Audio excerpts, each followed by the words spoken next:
नमस्कार, मैं हूं आपके साथ अनुराग मुस्कान। बड़ी बहस में आपका बहुत बहुत स्वागत है। प्रधानमंत्री नरेंद्र मोदी ने चीन के राष्ट्रपति शी जिनपिंग की खातिरदारी के बाद खरी खरी बातें भी की।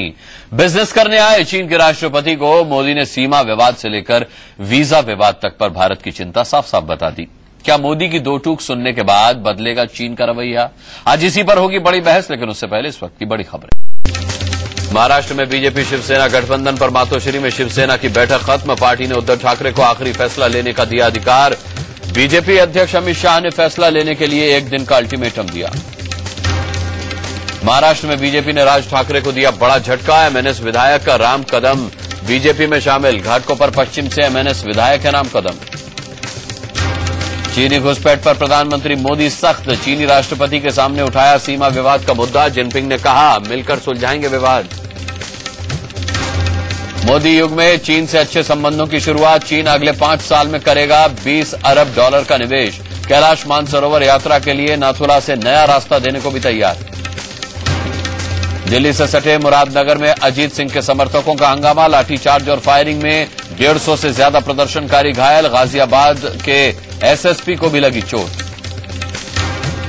साउथ कोरिया में कल से शुरू होगा 17वां एशियन गेम। सरदार सिंह करेंगे भारतीय दल की अगुवाई। भारतीय हॉकी टीम के कप्तान हैं सरदार सिंह।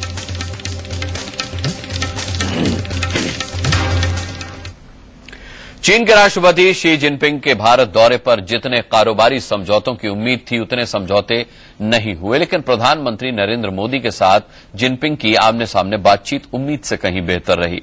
अब तक भारत सरकार चीन से बातचीत में विवादित मुद्दों को पीछे छोड़कर रिश्ते सुधारने पर जोर देती थी, लेकिन प्रधानमंत्री नरेंद्र मोदी ने साफ तौर पर कहा कि चीन के साथ अपार संभावनाओं के द्वार खुल सकते हैं, बशर्ते चीन सीमा विवाद और वीजा विवाद पर भारत की चिंता दूर करे। चीन के राष्ट्रपति शी जिनपिंग ने भरोसा भी दिलाया कि वो सीमा विवाद खत्म करने के लिए गंभीर हैं। उन्होंने भारत के लोगों को कैलाश मानसरोवर यात्रा के लिए एक नए रूट का तोहफा भी दिया। अब यह बड़ी बहस का मुद्दा है कि क्या मोदी की दो टूक सुनकर चीन का रवैया बदलेगा?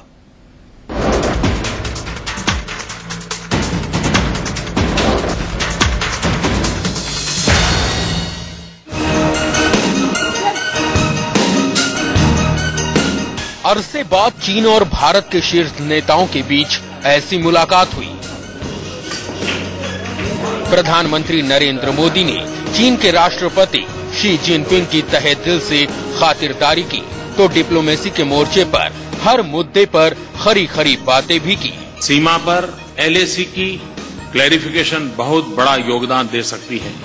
भारत और चीन की शिखर वार्ता में बिजनेस की बात हुई, दोस्ती बढ़ाने की बात हुई और दोनों देशों के बीच 60 साल पुराने सीमा विवाद पर भी खुलकर बात हुई। शी जिनपिंग की भारत यात्रा के दौरान चीन ने गुजरात और महाराष्ट्र में इंडस्ट्रियल पार्क बनाने, ऑडियो वीडियो प्रोडक्शन में सहयोग करने और मुंबई को शंघाई बनाने जैसे छोटे बड़े 12 समझौते किए। प्रधानमंत्री मोदी ने इसे चीन के साथ दोस्ती की नई पहल बताया और चीन को ये भी बता दिया कि अगर वो वीजा विवाद और सीमा विवाद सुलझा ले तो फिर भारत से दोस्ती बनाने जैसे छोटे बड़े 12 समझौते किए। प्रधानमंत्री मोदी ने इसे चीन के साथ दोस्ती की नई पहल बताया और चीन को ये भी बता दिया कि अगर वो वीजा विवाद और सीमा विवाद सुलझा ले तो फिर भारत से दोस्ती की अपार संभावनाओं के दरवाजे खुल सकते हैं। तो मैंने यह भी सुझाव दिया है कि सीमा पर शांति और स्थिरता के लिए एलएसी की क्लैरिफिकेशन बहुत बड़ा योगदान दे सकती है। मैंने चीन की वीजा पॉलिसी और ट्रांस बॉर्डर रिवर्स पर हमारी चिंताएं प्रकट की। चीन के राष्ट्रपति ने मोदी की साफगोई का जवाब भी साफगोई से दिया। उन्होंने कहा कि दोनों देशों की बाउंड्री तय नहीं होने के चलते छिटपुट घटनाएं हो जाती हैं, लेकिन भारत और चीन के रिश्तों पर उसका असर नहीं पड़ने दिया जाएगा। The China-India boundary question is an issue left over from history. Yet since the border has yet to be demarcated, sometimes there might be certain incidents, but the two sides are fully capable of acting promptly to effectively manage the situation. Bharat और चीन के बीच सबसे बड़ा संकट यही है कि दोनों देशों को एक दूसरे पर ज्यादा भरोसा नहीं है। पहली बार चीन ने भारत के लोगों का दिल जीतने की कोशिश की है और कैलाश मानसरोवर यात्रा के लिए नया रास्ता खोलने का ऐलान भी कर दिया है।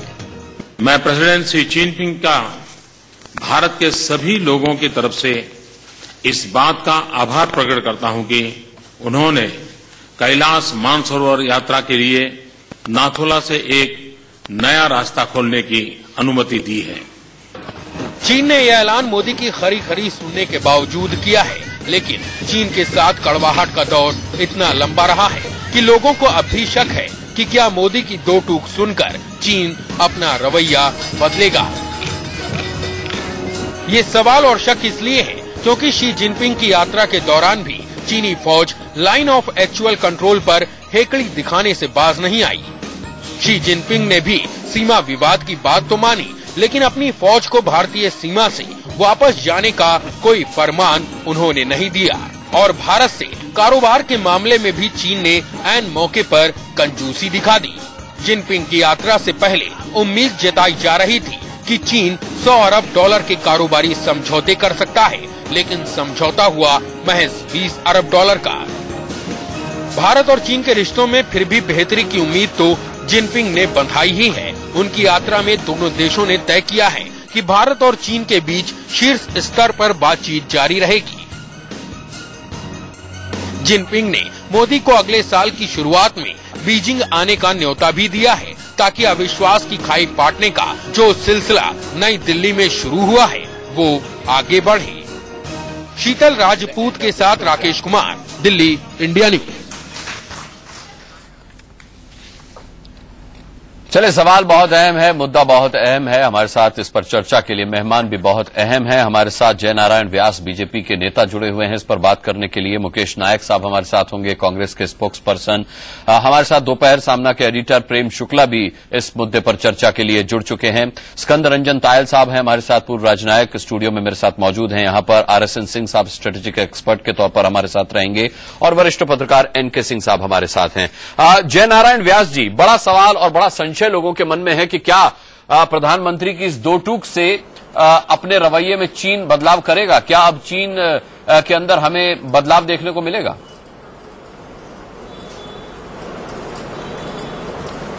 देखिए, हम ये वास्तविकता को समझकर चले कि एक बहुत लंबा एक हमारा पास्ट रहा है, संशय से जुड़ा हुआ है, मुश्किलों से जुड़ा हुआ है और कई तरह के प्रश्न उसमें हमारे सामने चीन ने खड़े किए हैं।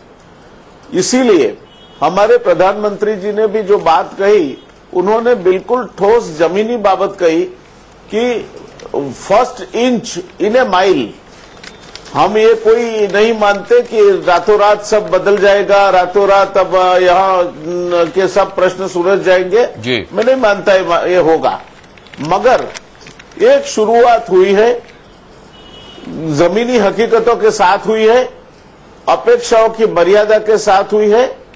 जो पंचशील के समय नेहरू जी को जो नॉन अलाइंड ब्लॉक का नेतृत्व करके विश्व नेता बनने का एक रोमांटिसिज्म सवार था, उस तरह के रोमांटिसिज्म से नहीं मगर जमीनी हकीकतों से जुड़ के पूरी वार्ता हुई है।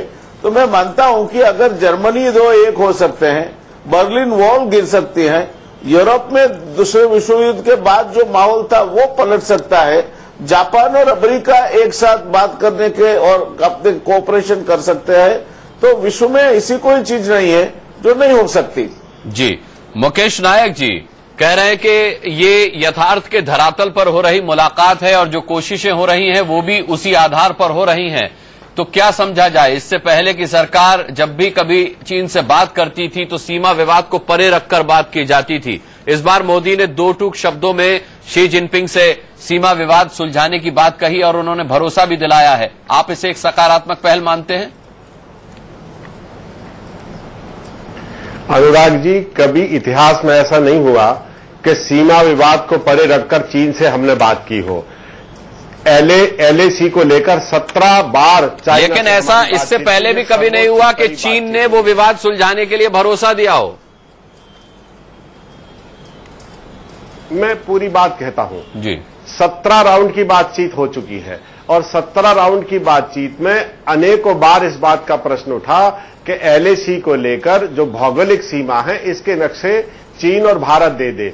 2003 की मीटिंग ने भारत ने अपने नक्शे दिए, लेकिन चीन ने पूरी एलएसी के आइडेंटिफिकेशन के लिए कभी नक्शे नहीं दिए भारत के पास। और पिछले अनेक वर्षों में जब भी चीन इस तरह की घुसपैठ करता था, जिस तरह से आज उसके 1000 सैनिक सीमाओं पर खड़े हुए हैं, तब बड़ी तीखी आवाज उठाई जाती थी बीजेपी की तरफ से कि हमारी अस्मिता, हमारा स्वाभिमान, भारत की संप्रभुता, एकता और अखंडता की बात उठाई जाती थी। लेकिन देखिए, कोई भी बात जब दो देशों के बीच में होती है तो हम लोग पहले से कहते रहे हैं कि सीमाओं के अंदर इस तरह की मनोवैज्ञानिक उपस्थिति, इस तरह की गतिविधियों को राष्ट्रीय, अंतर्राष्ट्रीय और घरेलू और दो देशों के संबंध से बहुत जोड़कर नहीं देखना चाहिए।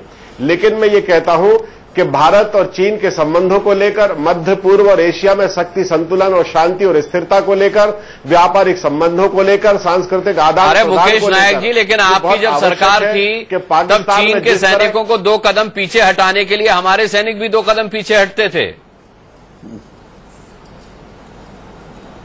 देखिए, ये निरंतर गतिविधि है चीन की। मैं यही कहता हूं कि आज जैसा हमारे प्रधानमंत्री जी ने कहा कि एलएसी में चीन की जो गतिविधि है और जो मनोवैज्ञानिक दबाव सदैव भारत के ऊपर निर्मित किया जाता है, वहां शांति, स्थिरता के बगैर कोई संबंध बुनियादी निष्कर्ष पर नहीं पहुंचेंगे। पंचशील के सिद्धांत भी 1954 में इसी आधार पर बने। चौवन-लाई और पंडित जवाहरलाल नेहरू ने जो पंचशील के सिद्धांत बनाए थे, आज श्री नरेंद्र मोदी जी का भाषण उसी का विस्तृत रूप है। ठीक है, कोई अलग बात उन्होंने नहीं कही। ठीक है मुकेश नायक जी, से जो मार्ग खोला गया, ये भी कोई नई बात नहीं है। ये 1962 में भारत और चीन के युद्ध के बाद ये मार्ग बंद हुआ है, उसके पहले ये मार्ग खुला हुआ था। चलिए, 62 से तो बंद था ना, उसमें आपका क्या योगदान रहा, ये आप इसका आकलन करिए। मैं लौटूंगा आपके पास। स्कंद रंजन तायल जी, कितनी बड़ी उपलब्धि है कि जब मोदी 2 टूक शी जिनपिंग से सीमा विवाद सुलझाने के लिए कहते हैं, शी जिनपिंग भरोसा दिलाते हैं और उधर चीन की सेना 2 किलोमीटर पीछे हट जाती है। मैं 2 बातें कहना चाहूंगा। एक तो जो मोदी जी ने जितना समय राष्ट्रपति के साथ बिताया, राष्ट्रपति शी जिनपिंग के साथ, और अपनी तरफ से पूरा एक मैसेज दिया कि हम एक नई शुरुआत करने के लिए तैयार हैं और मैं भी एक मजबूत नेता हूं, आप भी एक मजबूत नेता हैं, तो कुछ इस भारत और चीन के संबंधों को मधुर किया जाए। दूसरा, उन्होंने बड़ा क्लियरली और आज अपने प्रेस स्टेटमेंट में भी कहा कि देखिए, सीमा विवाद तो 18 राउंड हो और वो तो 50-60 साल से चल रहा है और मुझे नहीं लगता कि कोई भी उसका फैसला हो सकता है अगले 5-10 साल में। पर जो असली मुद्दा है, जो बार बार एक कॉन्फ्लिक्ट और एक फेस टू फेस पोजीशन आती है कि कई एरियाज में, लद्दाख में line of actual control clear नहीं है। चाइना का अपना इंटरप्रिटेशन है, हमारा अपना इंटरप्रिटेशन है। और मैं आपको ये बता दूं कि अगर चाइनीज हमारे जो हम अपना एरिया समझते हैं उसमें आते हैं, तो हमारी फौजें भी ऐसे एरिया में जाती हैं चाइना में जो चाइनीज समझते हैं उनका एरिया है। तो जो आज मोदी जी ने प्रेस कॉन्फ्रेंस में बड़ा क्लियरली कहा कि ये लाइन ऑफ एक्चुअल कंट्रोल को ठीक से डिलिमिट कर लिया जाए और समझ लिया जाए कि भाई ये क्या कॉमन अंडरस्टैंडिंग उस पर हो जाए, तो ये रोज जो फेस ऑफ होता है वो खत्म हो जाए।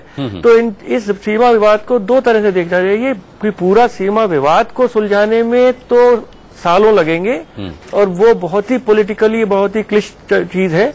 पर अगर एलएसी पे क्लैरिटी हो जाए कि जैसे पाकिस्तान के साथ कम से कम ये तो पता है कि लाइन ऑफ कंट्रोल क्या है, तो चाइना के साथ तो बार बार डेप्सांग और आप देखेंगे कि ज्यादातर एरिया ठीक है भारत चाइना का, वहां भी लद्दाख में कुछ एरियाज में मिसअंडरस्टैंडिंग है, उसमें क्लैरिटी हो जाए तो भारत के संबंध चाइना से बहुत स्टेबल हो जाए। आरएसएन सिंह साहब, जिस तरीके का शी जिनपिंग साहब का रवैया रहा है, क्या लगता है आपको इस मुलाकात के बाद चीन का रवैया बदलेगा?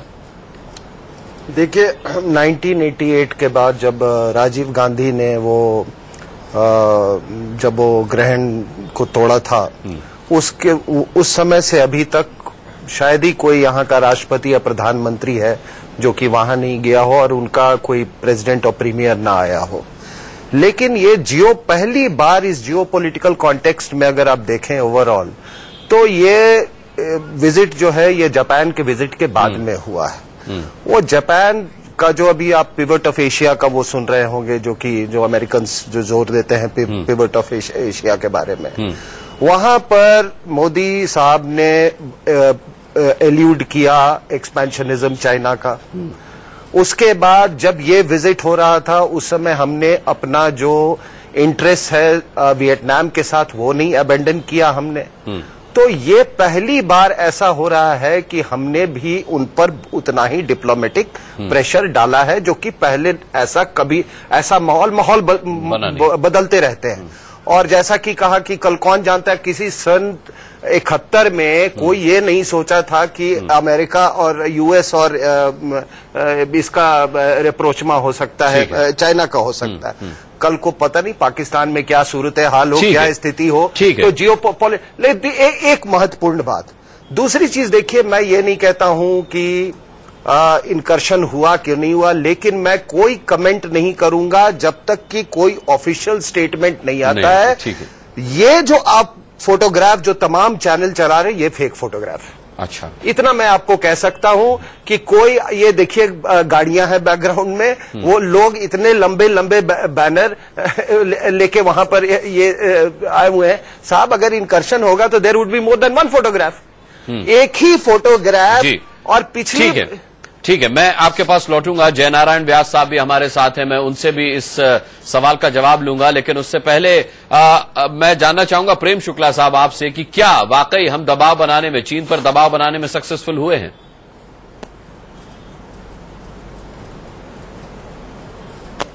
पहली बार ऐसा हुआ है कि हम उनके दबाव में आए नहीं हैं, और हमने ये बात कही है कि हम आप पर दबाव बनाने की राजने प्रारंभ करेंगे।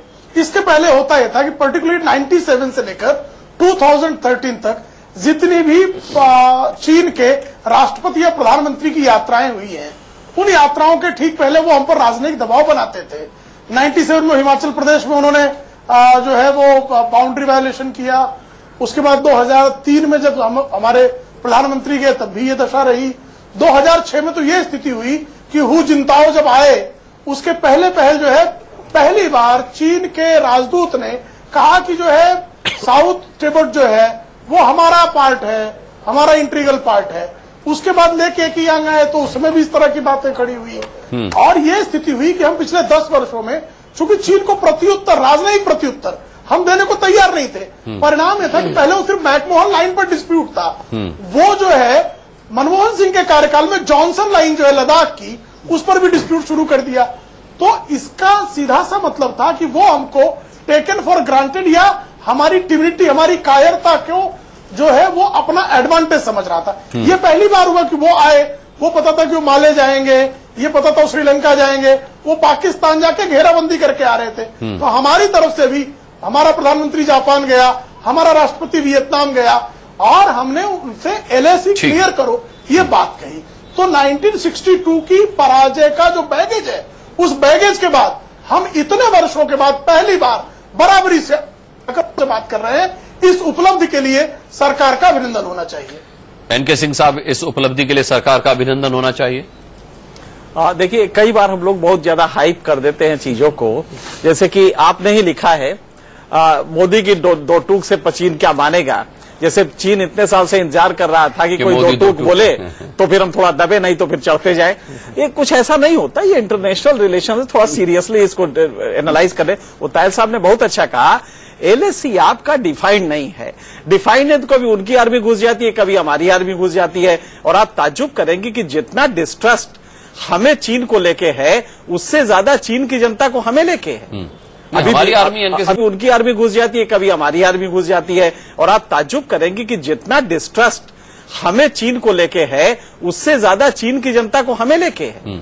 हमारी आर्मी अभी उनकी सरहद में, या हमारी आर्मी पीछे ही लौटी? नहीं, हमारी आर्मी भी जाती है। अच्छा। ये हमें खबर कहां मिलती है, ये चीन के अखबारों में पढ़ेंगे ना। तो डिस्ट्रस्ट जो है वो चूंकि जिगजैग है, LAC अभी क्लियर डिफाइंड नहीं है, तो ये होता है। और इसको हम मान ले कि नहीं साहब हम चुप है तो बहुत ही कमजोर है, और या मोदी ने खरी सुना दी तो बहुत कुछ हो गया, ऐसा नहीं है। हमारा ट्रेड वॉल्यूम जो है, अगर आप उसको देखें तो वो डिटर्मिनेंट है इसका। आज अगर चीन को हमें $80 बिलियन का ट्रेड दोनों के बीच में है, ठीक है, उनकी तरफ वो फेवर में है, ट्रेड डेफिसिट जो है वो हमारे खिलाफ है, ये हम मान सकते हैं कि दबाव इसका होना चाहिए कि भाई इतना ट्रेड डेफिसिट जो है वो नुकसानदेह है, आप भी कुछ करिए ताकि हमारा भी माल जा सके। और इसका दबाव जो है वो ज्यादा इंपॉर्टेंट है, और उसके लिए हम जापान गए थे। जापान से जो साइकोलॉजिकल दबाव पड़ा, जापान का विजिट हमारा सक्सेसफुल रहा। जिसकी वजह से चाइना की यह मजबूरी है कि चाइना भी उसी तरह का पार्टनर, हमारा ट्रेड पार्टनर बने। बाकी एलएसी का है, मुझे भी नहीं लगता कि चाइना के लिए इतना बड़ा इशू है या इंडिया के लिए यही एक मुद्दा है, डिटरमाइन करेगा वो रिलेशन को। ये एक वन ऑफ द इश्यूज है।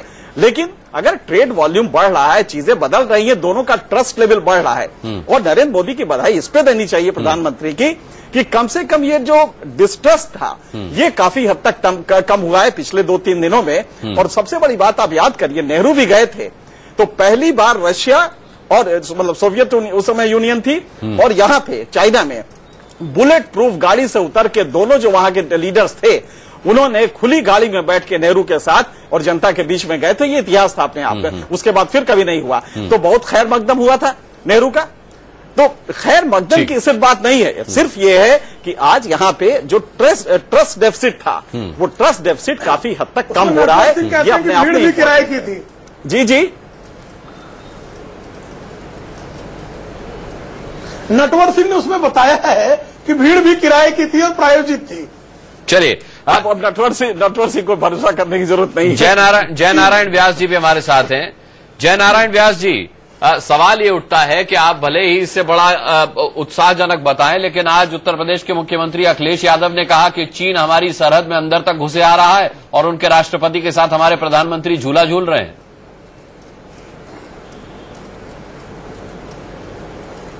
देखिए, अगर आपको एक ही चीज देखनी है जिसके ऊपर आपके नजर और आपका दिमाग, मेरी नजर नहीं, अखिलेश यादव का, अखिलेश यादव का बयान है ये। कोई इससे ये नहीं, मैं वही बोल रहा हूं कि जिन लोगों को यही सोचना है, ये मुद्दे चलते आ रहे हैं। हमने कभी नहीं कहा कि हमारे चीन के साथ संबंध इतने मधुर हो गए हैं। प्रेम शुक्ला जी ने बहुत सही बात कही है, मगर ये मुद्दा है, अहम मुद्दा है। इसको छोड़ के भी और कई चीजें हैं हमारी, जैसे कि आप एक बात सोच लीजिए कि भारत, जापान और चीन, ये दुनिया की 1/3 पॉपुलेशन यहाँ है और दुनिया की 1/4 भाग की जीडीपी के मालिक हैं। अब हमारी जो ट्रेड डेफिसिट, जो करंट अकाउंट डेफिसिट, जिसकी हमें बहुत बड़ी परेशानी रहती है, जिसके लिए हमें गोल्ड इंपोर्ट्स को बंद करना पड़ा, वो trade import current account deficit की 50% तो चाइना के साथ ट्रेड डेफिसिट है। अब आपको ये अगर मुद्दे पे सुधारने होंगे, क्योंकि अगर वो नहीं सुधारने तो आपकी अर्थव्यवस्था लुढ़क जाएगी। तो अगर वो निवेश यहाँ करते हैं, निवेश करेंगे तो समझौते बढ़ेंगे, एक दूसरे से बात करेंगे, उनके इस देश में इंटरेस्ट बढ़ेंगे। और इसको छोड़कर मैं एक आगे बात ये भी कहना चाहूंगा कि जो लोग ये इतने उछल कूद कर आज बात कर रहे हैं, सीमा के लिए आज तक 17 टाइम्स बात हुई है। आज तक ये कोई अभी पहला मौका नहीं है। आज तक ये मसला हल नहीं हुआ, होना चाहिए, मगर वो रातों रात नहीं होगा। इसलिए प्रधानमंत्री जी ने कहा है कि we are moving an inch in the mile. जी ठीक है, लेकिन प्रेम शुक्ला जी, ऐसा क्यों है कि मोदी अगर इतना प्रयास कर रहे हैं तो बाकी राजनीतिक दल उसको अप्रिशिएट नहीं कर रहे? इससे पहले भी जब वो जापान गए थे तो राहुल गांधी ने उनके ढोल बजाने पर टिप्पणी की थी। आज अखिलेश यादव ने साफ तौर पर कहा कि वो झूला झूल रहे हैं। जी नहीं, ऐसा पहली बार हुआ है कि हम विदेश में अगर हमारे प्रधानमंत्री उपलब्धि हासिल करके आए तब भी निंदा करें। इसके पहले जब वो कोई गलती करके आते तो निंदा होती थी। तो विपक्ष एक नए तेवर में तो आया है कि आप अच्छा भी करेंगे तब भी हम बुरा कहेंगे, क्योंकि आपके प्रति हमारे मन में वैमनस्य का भाव है। और राजनीतिक पार्टी के रूप में नहीं, राजनीतिक व्यक्ति के रूप में उनको लगता है कि नरेंद्र मोदी के उदय से जो है उनकी संभावनाएं धूसर हुई हैं, इसलिए वो नरेंद्र मोदी की हर जो उपलब्धि है उसके खिलाफ निंदा करना ही अपना परम धर्म मान रहे हैं। ठीक है, एनके सिंह साहब ने बहुत अच्छा मुद्दा उठाया। एनके सिंह साहब, मतलब आपके कहने का यह मान लिया जाए कि निवेश को बहुत बड़ी उपलब्धि ना माना जाए अगर चीन निवेश कर रहा है भारत में, बल्कि यह भी देखना होगा कि वो किस क्वालिटी का निवेश है। जी, निवेश कई डायमेंशंस होते हैं उसके।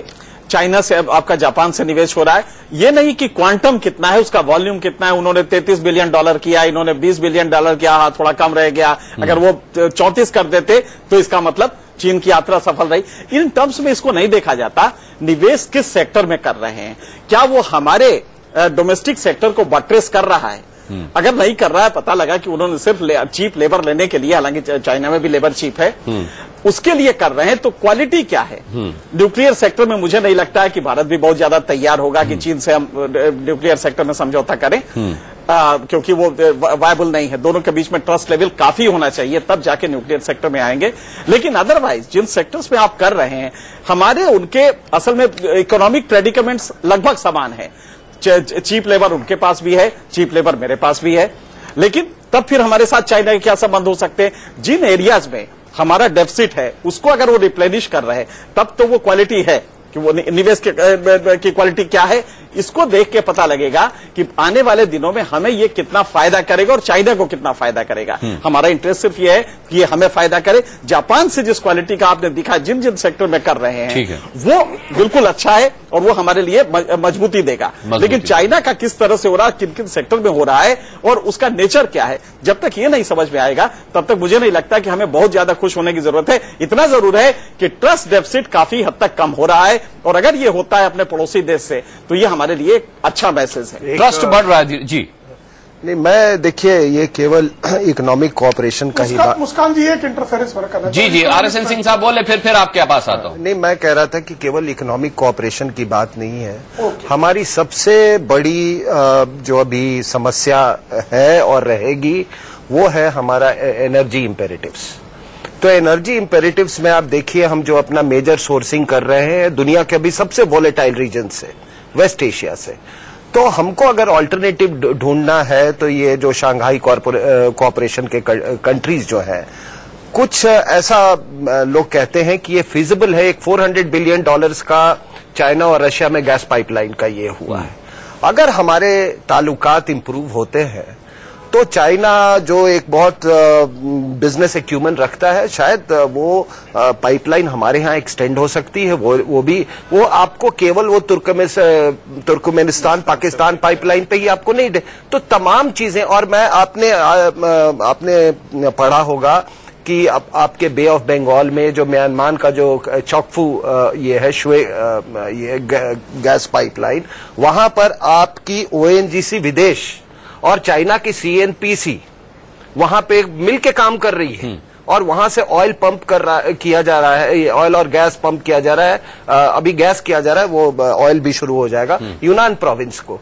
तो ये एनर्जी इंपेरेटिव्स को भी आप जरूर मद्देनजर इसको रखिए। तो जरूरी है, क्योंकि एनर्जी वाला अगर हम किस तरह चाइना से कर लेते हैं, तो वो इन्वेस्टमेंट हमारे लिए आपको अमेरिका एनर्जी नहीं देने वाला है अटलांटिक, जो कि उनको बहुत फिजिबल नहीं है। ठीक है, मुकेश जी आता हूं आपके पास। प्रेम शुक्ला जी कुछ जोड़ना चाह रहे हैं? दे नहीं सकता वो।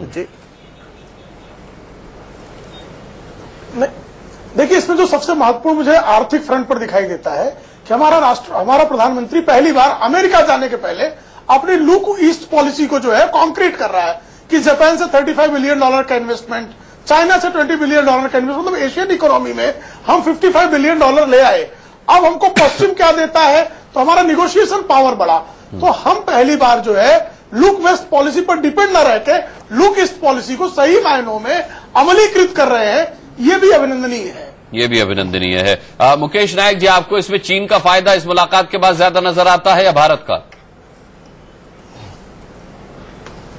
देखिए, मैं एक बात कहना चाहता हूं कि ट्रेड और कल्चरल एक्सचेंज के साथ मध्य पूर्व और एशिया में शक्ति संतुलन की दृष्टि से भारत और चाइना के संबंधों का आकलन बहुत आवश्यक है। एक तरफ चाइना पाकिस्तान के पूरे परमाणु कार्यक्रम को लगातार विस्तार देता है, उनका पूरा का पूरा मिसाइल प्रोग्राम चाइना पर बेस्ड है। नदियों, उसके पानी के बंटवारा, नदियों की भागीदारी, वहां पावर जनरेशन, ये इस पर बिल्कुल इस पूरे विजिट में कोई चर्चा नहीं हुई। मुकेश जी, पहले ट्रेड वाली बात आप बता दीजिए, ट्रेड पे आपका क्या रिएक्शन है? जो चाइना से ट्रेड हमारा हुआ है, उसको लेके आपका क्या रिएक्शन है? उसके बाद स्ट्रेटजी पे आते हैं। BCIM देखिए, पूरा का पूरा देखिए, ये अगर जो आयात और निर्यात है, अगर इसका बैलेंस होता है तो इसका कोई उपयोग है। अगर ट्रेड में हमारे अगर निर्यात कम होते हैं, आयात ज्यादा होते हैं, तो ऐसे ट्रेड रिलेशन का इंडिया को कोई फायदा नहीं होगा। अभी जो निवेश चाइना ने किया है, उसमें अगर एक बुलेट ट्रेन चाइना चलाता है, तो कितने लोगों को उसका फायदा होगा। जो पूंजी निवेश है और आर्थिक विस्तार है, उसकी बुनियाद ये होती है कि आर्थिक विस्तार कितने लोगों के जीवन को स्पर्श करता है। कहीं तो विरोध की राजनीति छोड़ करके और लगता है इसका तो आपको कम से कम अप्रिशिएट करना चाहिए। अगर आप इस पे कह रहे हैं कि quality of investment, nature of investment, sector where investment is made, अगर इसके बारे में कह रहे तो अच्छी बात है। ट्रेड को कम से कम अप्रिशिएट कीजिए। और स्ट्रेटजी की बात है, आप 17 बार बात चुके, एक एलएसी साल नहीं कर पाए, तो कम से कम वो भी तो आप देखिए कि इनको तो अभी टाइम नहीं लगा है एलएसी को सॉल्व करना। टिकलिश है, यही तो कह रहा हूं, लेकिन रॉकेट साइंस तो नहीं है। भारत की सरकार ने 17 बार एलओसी प्रोग्राम में इनसे नक्शे मांगे, इनसे बातचीत की, मतलब आप एक नक्शा नहीं ले पाए, एलओसी को आइडेंटिफाई करने के लिए नक्शे नहीं दिए। आप नक्शा भी नहीं ले पाए और वो इतना इन्वेस्ट करवा लिया तो उसको आप अप्रिशिएट नहीं कर रहे हैं। आप तो नक्शा भी नहीं ले पाए ना। देखिए पिछले 3 दशक में भारत और चाइना की आर्थिक ग्रोथ हुई है। 1951 में भारत का पूरे 300 करोड़ बजट था। आज अकेले मध्य प्रदेश का 125 लाख एक साल का बजट है, 1.25 लाख करोड़ का। ये भारत की प्रगति का इतिहास है जो आजादी से लेकर आज तक धीरे धीरे हुआ है, जिसमें आप एक नक्शा भी हासिल नहीं कर पाए। पूरे मध्य पूर्व एशिया, पूरे विश्व स्तर पर उस स्थिति में है कि ट्रेड को लेकर, व्यापार को लेकर बार्गेनिंग पोजीशन हासिल क्यों नहीं कर पाए, तो हम जानते हैं इतिहास है। नहीं, जो भारत की उपलब्धियां हैं विदेश नीति को लेके, मध्य पूर्व एशिया में शक्ति संतुलन को लेके, आर्थिक प्रगति को लेके, एग्रीकल्चर ग्रोथ को लेके, देखिए ये पूरे 125 करोड़ देश का जो उपभोक्ता है, इस पर चाइना की नजर है। अमेरिका से रिश्ते नहीं ठीक रहे, आप नहीं समझ पाए चाइना की नजर किस पर है, वरना सुरक्षा परिषद नहीं जा सके, आपकी उपलब्धि है। तायल साहब, हम संघाई कोऑपरेशन में नहीं जा पाए, आपकी उपलब्धि। हम एशियान में नहीं जा पाए, आपकी उपलब्धि। क्या क्या उपलब्धियां गिनाऊं? तायल साहब जी, आप जोड़ना चाहते हैं? मैं एक और मुद्दे की तरफ ध्यान आकर्षित करना चाहूंगा कि चाइनीज राष्ट्रपति ने कई बार जिक्र किया प्रेस कॉन्फ्रेंस में भी, और अपना जो भाषण उन्होंने आईसीडब्ल्यूए में दिया, ये Bangladesh BCIM, Bangladesh, China, India, Myanmar सड़क बनाई जाए, बहुत जल्दी बनाई जाए। और दूसरा आप देख ही रहे हैं कि मैरीटाइम सिल्क रूट का उनका पूरा एक बहुत बड़ा प्रोजेक्ट चल रहा है। वो म्यांमार गए, श्रीलंका गए। ये सब भारत के लिए अनुकूल होगा? इस पर मोदी साहब ने बहुत ही अच्छी तरह, बड़ा क्लियरली आज प्रेस कॉन्फ्रेंस में कह दिया कि फिजिकल कनेक्टिविटी तभी अच्छी है जबकि कॉन्फिडेंस हो, स्टेबिलिटी हो और कोऑपरेशन हो। क्योंकि ये जो रहे रास्ते बन रहे हैं, क्या ऐसा तो नहीं है कि ये वास्को डी गामा की तरह एक सड़क बन रही है और एक रास्ता बन रहा है जिसमें सारा जो फायदा होगा वो जो कोलोनाइजर्स थे जो आए थे 16th सेंचुरी में, उन्हीं को हुआ। भारत को तो कोई फायदा नहीं हुआ, पूरे ईस्ट एशिया को कोई फायदा नहीं हुआ, सारा एक्सप्लॉयटेशन हुआ। तो ये जो नई नई सड़कें बनेंगी तो उस पर आएगा क्या? केवल चाइनीज माल आएगा, वो पूरा भारत, पूरा नॉर्थ ईस्ट इससे फ्लड हो जाएगा। तो हमें हर चीज को बहुत ही ध्यान से, गंभीरता से देखना है कि क्या हमारे हित में है। और बहुत बड़ी बड़ी बात है कि BCIM हो जाए और मैरीटाइम सिल्क रूट हो जाए। चाइना का बहुत बड़ा प्लान है, बहुत एम्बिशियस प्लान है, उनके पास बहुत पैसा है, निवेश करने की बहुत शक्ति है। और हमें किस तरह अपने को, और हम उनसे अलग भी नहीं रह सकते, इतनी बड़ी उनकी इकोनॉमी है, उससे आप टोटली अपने को डाइवोर्स नहीं कर सकते। किस तरह मेक इन इंडिया प्रधानमंत्री बार बार कह रहे हैं, वो समझते हैं कि भारत को किस चीज की जरूरत है। तो जैसा सिंह साहब ने कहा कि निवेश की क्या नेचर है, अगर वो मेक इन इंडिया है कि 80% वैल्यू एडिशन इंडिया में होता है, वहां से कैपिटल आए, वहां से मशीनरी आए, यहाँ पे इंडस्ट्रियल पार्क पे मैन्युफैक्चरिंग हो, भारत के लोगों को काम मिले, यहाँ पे बेचे, बहुत अच्छा है। पर अगर वो सब वैल्यू एडिशन 80% वहां से है और यहाँ 10% है, तो वो अच्छा निवेश नहीं है। ठीक है, ये तो एक सवाल है। और इसके अलावा जयनारायण व्यास जी, हरीश रावत जी का भी स्टेटमेंट आ गया। उनका साफ तौर पर कह रहे हैं कि कैलाश मानसरोवर के लिए जो रास्ता चीन दे रहा है वो बिल्कुल उसका समर्थन नहीं करते, और उत्तराखंड के खिलाफ उन्होंने इस फैसले को बताया। का भी स्टेटमेंट आ गया। उनका साफ तौर पर कह रहे हैं कि कैलाश मानसरोवर के लिए जो रास्ता चीन दे रहा है वो बिल्कुल उसका समर्थन नहीं करते, और उत्तराखंड के खिलाफ उन्होंने इस फैसले को बताया।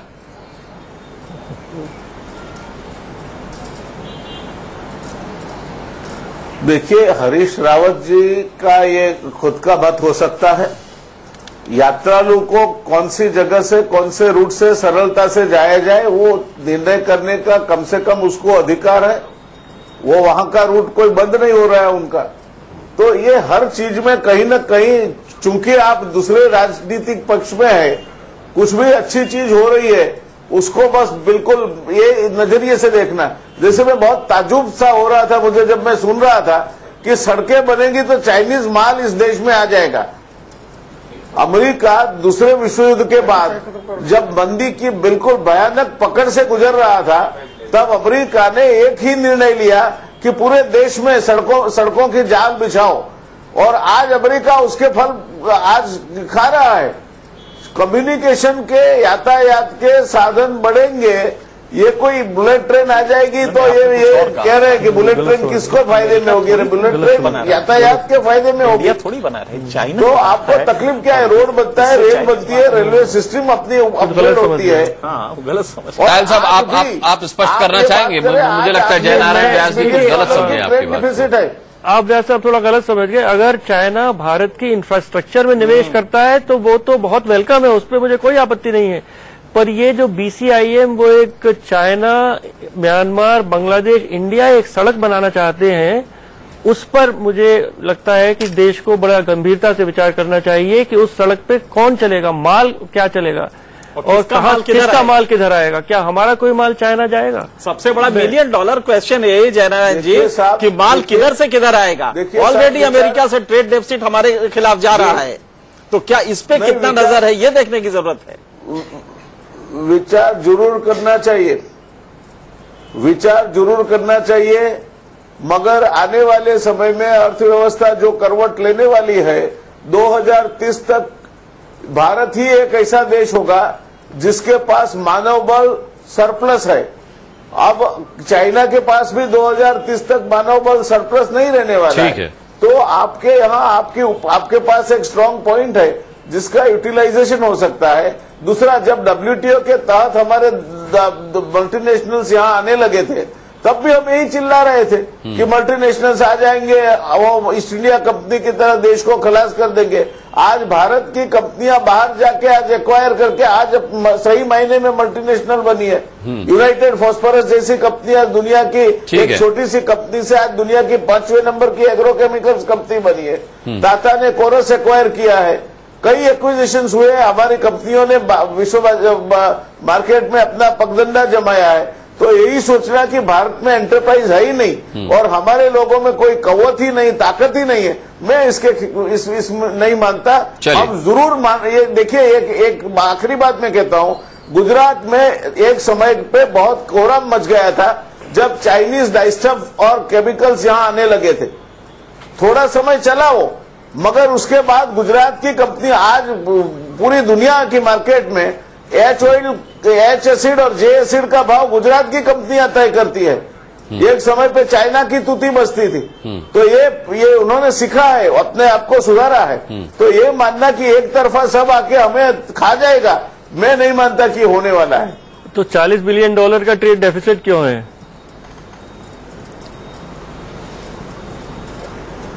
$28 बिलियन का है, और वो तो इसीलिए है साहब कि विश्व व्यापार में आपने आज तक अपने मार्केट के अलावा बाहर देखा ही नहीं है। आपका विश्व व्यापार में नगण्य हिस्सा है। चाइना का विश्व व्यापार में 17.5% हिस्सा है। आज चाइना $4 ट्रिलियन के फॉरेन एक्सचेंज के पहाड़ पे बैठा है। ये रीजन है कि आपने आज तक एक्सपोर्ट्स को निग्लेक्ट किया है। तो ऑब्वियसली आप 80% एनर्जी इंपोर्ट करते हो, $1 प्राइस बढ़ जाती है ब्रेंट ऑयल की, आपके यहाँ 7500 करोड़ रुपयों का बोझ बढ़ जाता है। तो यही होगा अगर आप एक्सपोर्ट को निग्लेक्ट करोगे, आप और चीजों को निग्लेक्ट करोगे, एनर्जी प्लानिंग को निग्लेक्ट करोगे तो। ठीक है मुकेश नायक जी, यह सबसे बड़ा सवाल ये है कि तमाम कोशिशों के बाद भी यूपीए सरकार, आपने जैसा कि बताया, नक्शा मांगते हैं, नक्शा तक हासिल नहीं कर पाई। अगर चीनी सैनिकों को अपनी सरहद से हमें खदेड़ना होता था, उसमें भी हमारी सरकार के पसीने छूट जाते थे, अजीब अजीब बेतुके बयान आते थे। मोदी और जिनपिंग की मुलाकात में अगर जिनपिंग ये कह रहे हैं कि सीमा विवाद अब इतिहास की बात हो गई, तो क्या आप इसे सफलता नहीं मानते मोदी सरकार की? ये पहली बार थोड़ी चीन के नेता कह रहे हैं, ये तो 17 राउंड की जो चर्चा हुई, हर बार इन्होंने ये कहा है, तो किस पर विश्वास किया जाए? नहीं, ये तो राष्ट्रपति कह रहे हैं ना। चर्चा में कभी उन्होंने नहीं, हमेशा उनके चाउएन लाई ने ये कहा, पहले प्रधानमंत्री थे, उनके सारे राष्ट्रपति ये कहते रहे। तो फिर तो आपके लिए और लेकिन अब की बार फिर तो आपके लिए और निराशाजनक बात है कि 17 साल से चीन आपको धोखा देता रहा और आप धोखा खाते रहे। मैं यही कह रहा हूं कि चीन पर विश्वास नहीं किया जा सकता। मैं यही कहना चाह रहा हूं। और अभी आप देखना, उस समय चाइना ने जो LAC को लेकर जो बात कही है, इसके परिणाम अभी साल भर में आ जाएंगे। क्या परिणाम आएंगे? क्या परिणाम, किन परिणामों का अंदेशा है आपको? क्या परिस्थितियां बदली है पाकिस्तान की सीमाओं पर क्या परिस्थितियां बदली हैं? आज पाकिस्तान की सीमाओं पर युद्ध जैसा माहौल है। मैं बताता क्या परिस्थितियां बदली? मैं आपको बताता हूं। जय नारायण व्यास जी बताइए। मैं बताता हूं आपको क्या परिस्थितियां बदली है, बताता हूं आपको। देखिए, आपके पंडित जवाहरलाल नेहरू जो थे, पंचशील में अभिभूत थे। वो सोच भी नहीं सकते थे कि चीन हम पे हमला कर सकता है। वो नॉन अलाइंड ब्लॉक के वैश्विक नेता बनने के एक ग्लैमर में अपने आप को तो वो करते रहे। He was driven by that नहीं, जय नारायण व्यास जी, becoming a leader of the non-aligned Mukesh bloc। जी ये नहीं कह रहे हैं कि क्या स्थितियां बदली हैं, वो ये कह रहे हैं कि आगे देखिए क्या स्थितियां बनती हैं। उनका कहना ये है कि अगर आप चीन पर भरोसा करेंगे तो इसका खमियाजा आपको भुगतना पड़ेगा। स्थितियां कोई, देखिए, आप भरोसा नहीं करोगे और अगर मुकेश जी को मान के चलोगे तो क्या बैठते रहोगे? तो चीन आपको आके फूलमालाएं पहराने वाला है। देखा जाएगा। क्या भारत की सेना इतनी कमजोर है?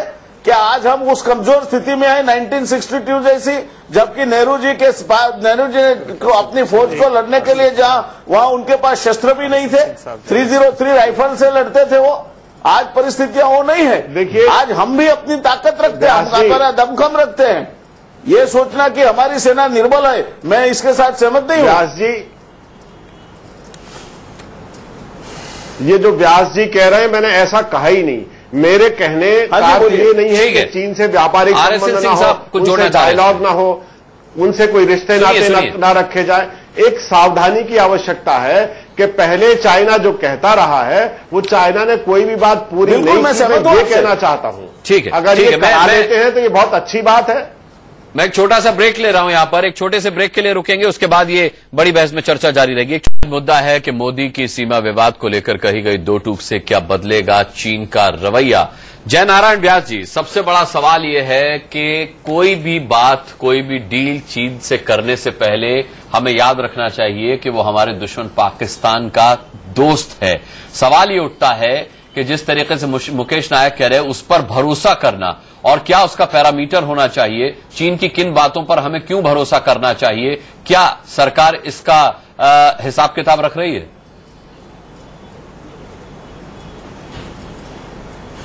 देखिए, मुकेश जी जो कहते हैं कि हमें सतर्क रहना चाहिए, बात उनकी सही है, मैं उनसे सहमत हूं। मगर देखिए, आज चीन अपना माल हमारे यहां बेचे जा रहा है। अब दिवाली आ रही, मैं आपको एक छोटा सा एग्जांपल दो। 3000 करोड़ रुपए की चाइनीज रोशनी की लाइट्स यहां बिकेगी। होली आती है, वो पिचकारी बिकती है। उत्तरायण के समय उनके पतंग और डोरी बिकती है। वो अपनी चीजें अपने बाजार में आज वो WTO की वजह से बेच रहा है। तो क्या हम बैठे रहेंगे? हमें भी अपना एक प्लान बनाकर चीन के साथ संबंध विकास करना चाहिए। लेकिन RSN सिंह साहब, ये दुनिया के दूसरे नंबर की सबसे बड़ी दिवाली की झालर, होली की पिचकारी और पतंग और मांझे से कहीं आगे बढ़कर के बात है। मुझे लगता है कि इसे इतने हल्के में नहीं लिया जाना चाहिए। देखिए, हमारे उम्र के जो भी लोग हैं, हमें कोल्ड वॉर बहुत अच्छे से याद है और कोल्ड वॉर के जो पैराडाइम थे वो बिल्कुल अलग थे और उस समय टेरिटरी पे बड़ा तवज्जो था पूरे। और आज टेरिटरी से ज्यादा इन्फ्लुएंस पर लोग तवज्जो दे रहे हैं।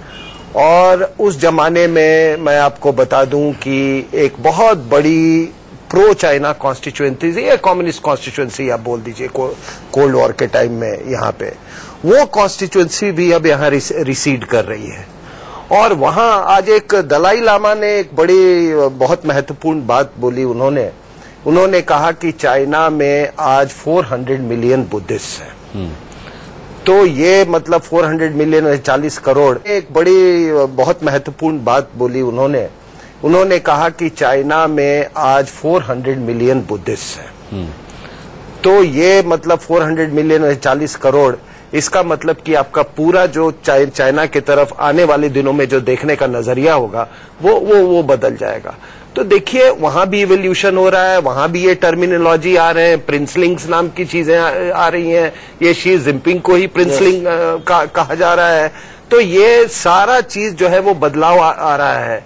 साहब मैंने कभी ये नहीं सोचा था कि जिस तरीके का अप्रोचमा म्यांमार और यूएस में भी हुआ है पिछले 2 साल में, हालात बदलते जाते हैं और हमको वो हालात के साथ हमको अपने यूएस में हुआ, वियतनाम और यूएस में हुआ। रही बात ये लाइन ऑफ एक्चुअल कंट्रोल की, देखिए मैं वहां सर्व कर चुका हूं और इसीलिए मैं इतने कॉन्फिडेंस से कह रहा था, क्योंकि जिस एरिया में ये कह रहे हैं कि ये फोटोग्राफ है उस एरिया में भी मैंने लॉन्ग रेंज पेट्रोलिंग की है।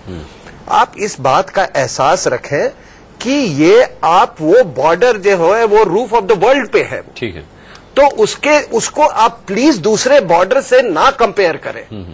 वहां के जो इम्पेरेटिव्स हैं, वो जो टाइम और स्पेस, टाइम एंड डिस्टेंस का जो कॉन्सेप्ट है वो बिल्कुल अलग है वहां पे। तो इसको ध्यान में जरूर रखना चाहिए। लेकिन तायल साहब, क्या चीन अपने मंसूबों पर पानी फेर लेगा? क्योंकि हिंद महासागर से चीन जुड़ना चाहता है और सीमा विवाद उसमें सबसे बड़ा रोड़ा है। वो अगर जिनपिंग की बातों पर भरोसा करें तो क्या वो अपने ही मंसूबों पर पानी फेर लेंगे? जी नहीं, चाइनीज बहुत लॉन्ग टर्म सोचते हैं। उनका बहुत बड़ा प्लान है कि कैसे पूरे एशिया पे वो डोमिनेट करें और धीरे धीरे अमेरिका को भी साइडलाइन कर दें। और हमें जैसा अभी कहा गया बहुत ही कॉशियस रहने की आवश्यकता है, चाहे वो राजनीति हो या विदेश नीति हो। ये सेंटिमेंट्स या हमें उस पर विश्वास कर लेना चाहिए, ऐसे नहीं चलता है। हमें पूरा देखना है कि वो कैसे, क्या वो पाकिस्तान के साथ क्या करते हैं, बॉर्डर पे क्या करते हैं, उनका मालदीव वगैरह में वो क्या करते हैं, श्रीलंका में क्या करते हैं, और उसके हिसाब से हमें अपनी नीति बनानी चाहिए। ये मैं पूरा व्यास साहब से सहमत हूं कि हमें पूरा प्रयत्न करना चाहिए कि हमारे रिलेशंस चाइना से बहुत अच्छे हों, मधुर हों, और वो सबसे बड़ी इकोनॉमी हो जाएगा 10-20 साल बाद। तो भारत को उस इकोनॉमी से तो एंगेज करना ही पड़ेगा। पर ये किस तरह हम अपनी मैन्युफैक्चरिंग को बढ़ाएं, कि जैसा कहा कि पतंग और ये सब भी चीज हमारे लोग नहीं बना पा रहे हैं, तो गलती तो हमारे में ही है ना, कि हमारा जो निवेशक है वो भारत में ही निवेश नहीं कर पाता। ऐसे रूल्स हम लोगों ने बना दिए हैं, ऐसी सब कुछ कार्रवाई कर दी है कि भारत का एंटरप्रेन्योर बेचारा अपने को जेल में बंद समझता है। तो उस सब को अगर मोदी सरकार ठीक करे तो हम चाइना को क्या, हम पूरी दुनिया से कम्पीट कर सकते हैं। आखिर बल्ब क्यों आता है? बल्ब चाइना से क्यों आता है? तब हम दिवाली बनाते हैं। क्या हमारे पास सलाहियत, 65 साल के इंडस्ट्रियल प्रोसेस के बाद हमारे पास इतनी सलाहियत नहीं कि हम एक बल्ब बना पाए? सलाहियत नहीं है, हमने पैसेज दिया। हाँ, नहीं पैसेज दिया वो तो ठीक है, लेकिन उस क्वालिटी का, उस सस्ता बल्ब, 2 चीजें हैं, आप वो सस्ता भी दे रहा है और बल्ब भी दे रहा है। तो क्या हम उस क्वालिटी का बल्ब या उस तरह का एक मैचिंग, सस्ता भी हो, मैचिंग हो, क्या हम नहीं कर सकते? हमारे पास भी चीप लेबर है। तो कहीं ना कहीं वो सही कह रहे हैं तायल साहब कि हकीकत यह है कि क्या हमने वो एंटरप्रेन्योर को अपना वो माहौल दिया? हमारे एंटरप्रेन्योर क्या वो माहौल पा रहे हैं कि वो भी इस तरह के छोटे छोटे कुटीर उद्योग बना पाए और ये माल हम फिर चीन बेच पाए या बाकी एशियन कंट्रीज को बेच पाए? तो हमने माहौल नहीं बनाया है। मोदी जी शायद अब ये माहौल बना पाए। अगर ये माहौल बन जाता है तो मुझे लगता है कि तब हम बात करें तो इक्वल फुटिंग पे बात हो सकती है। ठीक है, बड़ा अच्छा क्लोजिंग नोट दिया एनके सिंह साहब आपने। और सबसे बड़ी नसीहत मौजूदा सरकार को ये कि भरोसा करें, लेकिन जरूरत से ज्यादा भरोसा भी न करें, क्योंकि इतिहास इस बात का गवाह है कि धोखेबाजी पड़ोसियों की रग रग में शामिल है। तो 2 टूक तो कहा है मोदी ने, लेकिन उसके बदले जो भरोसा मिला है उस पर आंख बंद करके यकीन किया भी न जाए, बल्कि वक्त दिया जाए और देखा जाए कि चीन की अब अगली चाल क्या होगी। बहुत बहुत धन्यवाद करना चाहेंगे बड़ी बहस में सभी का जुड़ने के लिए। एक छोटा सा ब्रेक ले रहे हैं, बहुत जल्द वापस आते हैं।